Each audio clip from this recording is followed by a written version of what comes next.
Thank you for downloading this podcast from Talk Radio 702 and 567 Cape Talk. For more podcasts and more information on your number one news and talk station, please visit 702.co.za or capetalk.co.za. Redi direko. Dr. Jiva, good morning to you. Welcome to the show. Good morning. Thank you for having me here. I've been waiting for this for a while.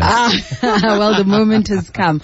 I must just confess, I've never ever had a conversation about ADHD in adults, and I must also confess my ignorance. Every time I thought ADHD, I had pictures of little boys and girls, but it happens in adults, and you would know about it. Sure.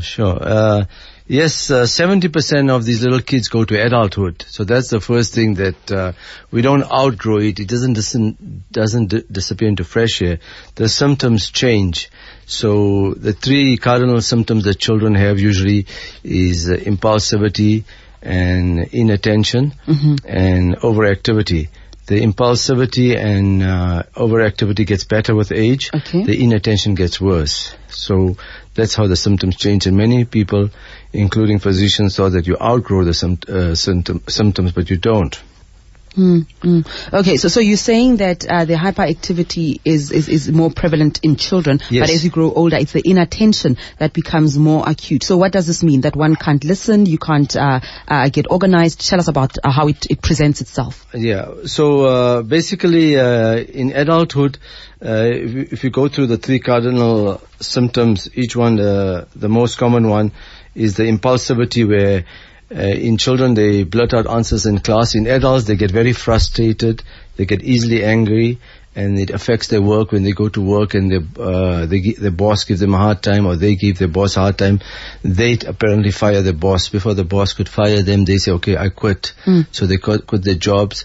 They can't take a lot of stress. So even in relationship, they get impulsive and they quit the relationship. As I usually say, the girlfriend says, if you don't, they're always late. It's part of the inattentive part of the illness. So if they're always late, and the girlfriend says, if you don't turn up on Saturday at 8 o'clock, I'm going to go out with Jonathan. She says, don't wait till Saturday, just go out with him now, bugger off, So nobody threatens the ADHD. You got to use honey. You can't use vinegar. And then the other thing is that, so that's how they end relationships, and they love power and speed, so they're always driving very fast. And lastly, the impulsive ones have a tendency to have an addictive personality. And addictive personality is related to the latest work in ADHD in adults on dopamine and noradrenaline. These are the chemicals or the neurotransmitters we will be talking about a little today. So that is one lot of the symptoms, the impulsivity. The other one is the overactivity. In children, they're very active, but in adults, they get less and less. So how does an adult present with overactivity? Usually they're workaholics. They work 7 days a week, or they work 24/7. They overschedule themselves, and they're always on the go, and they cause a lot of stress in the family life. But in girls, or in girls, hyperverbalization or talking too much is the same as hyperactivity in boys. So you might sometimes not get any of the other symptoms of overactivity, but you'll get the girls talking a lot, or the young ladies talking a lot. So that is what physicians should be aware of, that hyperverbalization is the same as hyperactivity. And the last symptom, the inattention, that's the one that is mostly missed. It's the girls type that gets worse with age. So basically, they get bored in meetings, they dawdle, they procrastinate, they have problems with time management, they have problems with organization, and even financial management. They know how to make money, but they don't know how to save money. They waste a lot of money. So they are sort of just fall through the cracks, and they get difficulty in their marriages and difficulty in their job situation. So this is how they present in adult life. It sounds like in adults it's even more serious, isn't it? I mean, what you've just mentioned now, this is the stuff that breaks families, that leads to unemployment, even suicide. It's even worse in adults, so we must take it very seriously. Yes, those are just some of the areas that affects them, but medically, if you don't treat their ADHD in adults, it ends up in five areas of psychiatric things happen. Number one is 10% of them end up in antisocial personality personality. That means they end up in jail, in trouble with the law and all that. So as I said, majority of the kids and adults in jail who were never diagnosed, maybe at least 40 to 50% might have had some form of ADHD that was never diagnosed. Secondly, about 35% of them might end up with depression. 40% might end up with severe anxiety. And strangely enough, 15% might have a comorbid or a concurrent bipolar manic depressive illness.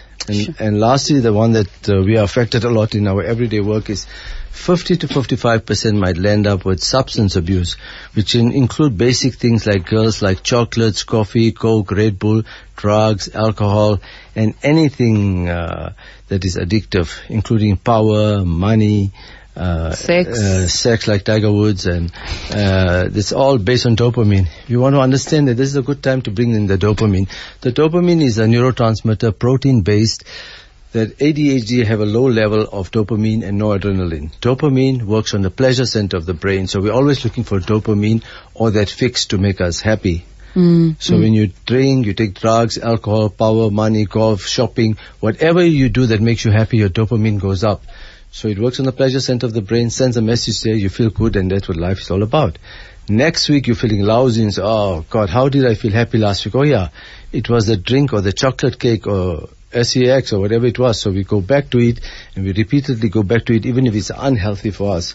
And that's how we get our dopamine. So we have to replace in treatment the unhealthy addiction or unhealthy needs with healthy needs. Okay, we'll get to that in just a moment. I just want to find out, I mean, there must be a genetic aspect to this, a genetic component and maybe a group of genes that are involved that have been identified. Can you tell us about that? They're working on several genes. They've found a few that's not very, it's still in the post-research stage, but at this stage, 82 to 91% of the illness is genetic. So the main cause in our office is genetic. If one child has ADHD, more than likely one parent would have ADHD. If one parent has ADHD, more than likely half the kids would have ADHD. So it's highly genetic and transmittable. The other thing is there are different kinds of ADHD. If the parent has one kind of ADHD, like the three different kinds of ADHD we have, number one is the hyperactive impulsive type. That's what everybody's stuck on. That's only 10 to 13% of the kids. Then number two, the inattentive type. That's about 20 to 26%. That is the old ADD. We don't use the ADD term anymore. And the third one is the combined type, the most common type. So 60 to 65% of the kids have that. So when they go on to adulthood, the hyperactivity, impulsivity of the combined and active type gets better, gets less, but the inattention of the girls get worse.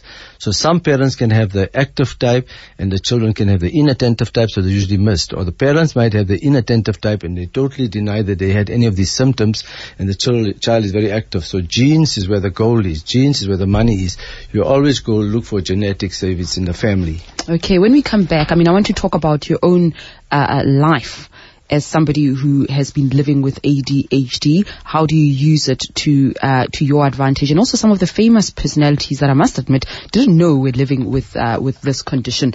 And they include Sir Richard Branson, they include Robbie Williams, Michael Jordan apparently, Albert Einstein, Woody Harrelson, Whoopi Goldberg, Cher as well, and Bill Cosby. Will Smith as well, apparently. I'm chatting to specialist psychiatrist Dr. Shabir Jiva, and we're talking about ADHD in adults. If you think that you are one of those adults who is living with this condition, you want to talk about your difficulties, you want to know about the medication that is available for you, or you simply made it work for yourself, how did you manage it? Share your journey with us on 021-446-0567, 011-883-0702. I'm taking your SMSs as well, 31702 and 31567. So, Doc, tell us about yourself. How were you diagnosed and when? Well, I was a little boy born in Klerksdorp, and I suppose I enjoyed my days before the age of 6 a lot. I was always very naughty, but at the same time I was very clever, so I didn't get any much of a punishment. Before we got a punishment, I ran away. We used to go to the Boer orchards to steal fruit on the way to swimming. and I would never get caught. I would be right in front and run away, and I didn't know it was the speed of ADHD. And in school I did well, and I was always running a lot of all the races and sports and that all the time. And the main treatment for ADHD in the world today is free. It's actually exercise, because exercise increases the dopamine and noradrenaline. So I played a lot of sports and I enjoyed it, but I very early in my hometown, which are very conservative, rather for crumb town, and there you either only have how do you get out of a place that you are stuck in like that? Was Bishop Tutu was born, Clarksdorp. Oh, okay. And so I saw the only guys that are doing well in the town were the businessmen and the doctors. And my father wasn't much of a businessman at that time, so I only had a good brain, and I could only become a doctor. So I already decided what I wanted to be very early. We are a family of doctors, so my passion in ADHD, the earlier you decide on your passion, the greater the success. So you have to channel in quickly into what you need and what you want. Then I went to high school in another city because of apartheid. There was no high school in my town, so I went to Pietermaritzburg, and I did very well in 1 year in sports. I didn't even invite my family to come and attend my sports day, and I won every trophy in my section. I was walking home in a bus with about 17 trophies or about something like that. I said, wow, what is this? So I didn't know that's part of the energy of ADHD. Then I went to university, and I didn't do well the first year. I didn't even finish it. I knew I wasn't going to do well because there were too many distractions, all the girls and partying and staying late and spending all the time in the cafeteria and not studying. And I knew trouble is starting. So quickly phoned my friends in Dublin, Ireland, and said, look, this is happening. And I decided to leave South Africa and go and study in Ireland. So throughout that time, I'm always looking for different openings, different ideas. I was just not taking what was coming to me. And I had a lot of foresight, but I didn't know how to get there. I knew I had to get to see. So that was ADHD. ADHD people have a very good brain, excellent brain. And as Hallowell, the father of ADHD, says, we've got to bring out the genius in them.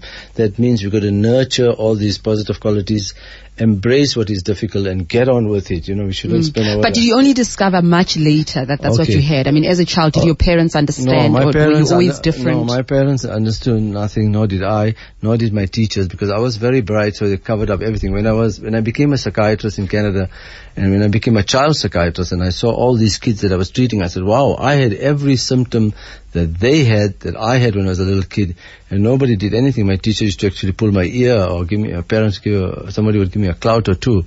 So then when I was already a child psychiatrist, and I saw the symptoms, so wow, this is what's happened. And right now, I mean, are you more able, you're a psychiatrist, you qualified, you work in this area, you're more able to recognize it in yourself when the symptoms manifest themselves? Oh, definitely. Prior to treatment, I struggled a lot.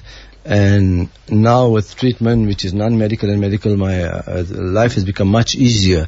Before treatment, it was like, the treatment is like glasses. You could still see and you could struggle and it takes longer, but now with glasses it's easier. Now with the treatment it becomes easier, and the roads are opening more and things are being more enjoyable.